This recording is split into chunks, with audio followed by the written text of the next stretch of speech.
Allez, on termine cette émission avec un affiche et à l'affiche aujourd'hui CGP Entrepreneur et avec nous sa directrice commerciale produit Hélène Lamont. Hélène, bonjour. Bonjour Jean-François. Allez, c'est notre rendez-vous annuel. On se voit tous les ans. On commence par faire un petit bilan de la collecte pour CGP Entrepreneur sur 2021. Donc pour 2021, la collecte de CGP Entrepreneur, c'est 200 millions de collectes et de transferts avec une progression de 74% par rapport à l'année dernière. Alors, on va regarder, si vous le voulez bien, en détail ces chiffres. Qu'est-ce qui a le mieux marché? C'est quoi? C'est la retraite? C'est l'assurance vie? C'est quoi? Alors très clairement, la retraite, ça a continué de très bien fonctionner puisque ça avait bien fonctionné en 2020, bien évidemment, avec la sortie du PER. Et sur 2021, on a encore fait une progression de 50%, que ce soit au niveau de la collecte, mais également au niveau des ouvertures de nouveaux contrats. Donc ça reste une excellente dynamique.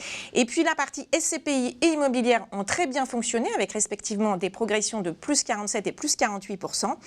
Mais ce qui a encore mieux fonctionné, c'est un outil sur lequel on n'était pas beaucoup jusqu'à présent, c'est les contrats de capi. Et ça fait quoi comme progression? Plus 100%. Ok, et ça fait sur les CGP l'utilisent sur quel type de population? La population de particuliers sur lesquels on va faire derrière des opérations de transmission ou plutôt une clientèle entreprise? Plutôt une clientèle entreprise avec de la trésorerie d'entreprise. Ce n'était pas un sujet sur lequel on s'y est mis et on voit qu'on a des très très belles performances de nos cabinets aujourd'hui. Ok, vous m'annoncez de bonnes perfs. Il y a un élément qui est non négligeable, c'est le sujet, la question de la part des unités de compte. Elle est élevée? Elle est très élevée, toujours dans le groupement, avec plus de 55%, à la fois sur le stock et sur la collecte. Ok, bon chiffre donc pour la collecte 2021 de CGP Entrepreneur, tiré notamment, donc, vous nous l'avez dit, par les contrats de capitalisation. Je disais tout à l'heure en introduction que gestionnaire de patrimoine, ce n'est pas simplement vendre des produits, mais c'est aussi donner du conseil. Et donc, il y a un besoin de tout un tas de services. Je sais que c'est un sujet qui vous tient à cœur. Quelle est la demande des conseillers adhérents du groupement sur ces thèmes-là? Alors, nous, aujourd'hui, le groupement CGP Entrepreneur s'est positionné comme un groupement de services avec le lancement de notre nouvelle offre en 2020. Donc, on est organisé autour de 3 pôles. Le premier pôle qui est le pôle des produits, où en fait, en termes de services, on va sélectionner les partenaires producteurs et les produits. Et on va également, pour les CGP, en faire toute la partie conformité, gouvernance, coûts et frais, toutes ces joyeusetés. Alors, premier pôle produit. Voilà, avec également le middle office et également le pôle financier qui va leur permettre, sur un bordereau unique, d'avoir l'ensemble des commissions d'acquisition et de gestion et un seul flux de commissions financiers. Donc ça, c'est aussi pour les contrôles, pour nous et pour eux, très très intéressant.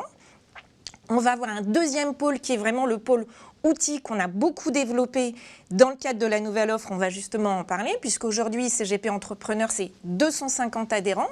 Et donc, on va vraiment jouer le rôle de centrale d'achat sur la partie outils en tirant les prix vers le bas, en allant négocier avec toujours des tarifications avantageuses entre moins 30 et moins 40%. Deuxième pôle, donc outils. Troisième pôle? Service. Vraiment service interne à CGP Entrepreneur, donc la conformité qui est vraiment le point très fort de CGP Entrepreneur et qu'on a continué de développer avec nos adhérents, mais aussi la conciergerie immobilière qu'on a mis en place l'année dernière avec le service également ingénierie patrimoniale, qui sont des services qui sont très demandés aujourd'hui. Vous m'avez dit 250 adhérents.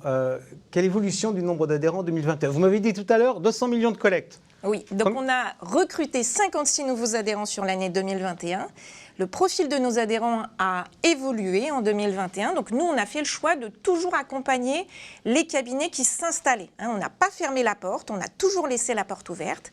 On se rend compte également que le profil a beaucoup changé et d'un statut un petit peu, je vais dire, d'artisan. C'est aujourd'hui de vrais entrepreneurs qui s'installent avec des vrais projets d'entreprise et de création d'entreprise. Et là, on va donc mettre en place, dans le cadre de notre nouvelle offre, de nouveaux services dont ils vont avoir besoin en tant qu'entrepreneurs. Alors, nouveau, on va revenir, si vous le voulez bien, à l'ancien. 2020, création d'une offre. De mémoire, il y avait 4 profils. Et les adhérents devaient choisir entre les 4, c'est bien ça? C'est exactement ça. Donc on avait un premier profil qui était le profil starter, qui était tout à fait gratuit et qui permettait de faire la connaissance avec le groupement, qui permettait d'avoir accès notamment à la partie produits, middle office et pôle financier. Et puis après, 3 autres segments, booster, sprinter et performer, dans lesquels on avait des packs de services, en fait, de services et d'outils pour 6 000, 10 000 et 20 000 euros, et que les adhérents pouvaient soit payer, soit ne pas payer en fonction de la collecte et des encours qu'ils intermédiaient dans le cadre du groupement. Les nouveaux, ils rentrent plutôt dans quel profil jusqu'à présent? Jusqu'à présent, ils rentrent essentiellement dans les profils booster et un tout petit peu sprinter. Ok, et les anciens, ils bougent de profil ou ils évoluent pas? Les anciens bougent justement, on a mis justement ça en place puisque c'est normal, cette nouvelle offre elle a été créée en 2020, donc il fallait aussi que les adhérents se positionnent, sachent les services dont ils avaient besoin, ce qu'on pouvait leur offrir, et donc on a vu une belle évolution des cabinets qui étaient en sprinter, notamment basculés en performer. Des nouveaux services, vous nous dites qu'il va y en avoir, un exemple? Alors il va y avoir de nouveaux services, alors deux dont je peux vous dévoiler. C'est un service recrutement, puisque effectivement les cabinets aujourd'hui ont besoin de recruter soit des CGP salariés ou mandataires, soit effectivement des assistants dans le cadre de leur cabinet. Ça, c'est lié au côté de entre guillemets, la fin du côté artisanal et côté plus industriel de la part de la profession? Tout à fait, avec l'évolution aussi de la réglementation, c'est bien d'être accompagné sur l'aspect réglementaire, mais ça nécessite aussi de développer la taille des cabinets.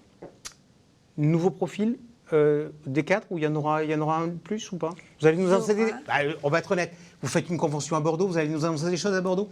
On va annoncer beaucoup de choses à Bordeaux les 23 et 24 mars. Vous pouvez suivre d'ailleurs tout ça sur les réseaux sociaux. Et il y aura même une 5e offre qui va naître et qui va être très très adaptée aux adhérents, sachant qu'on veut vraiment...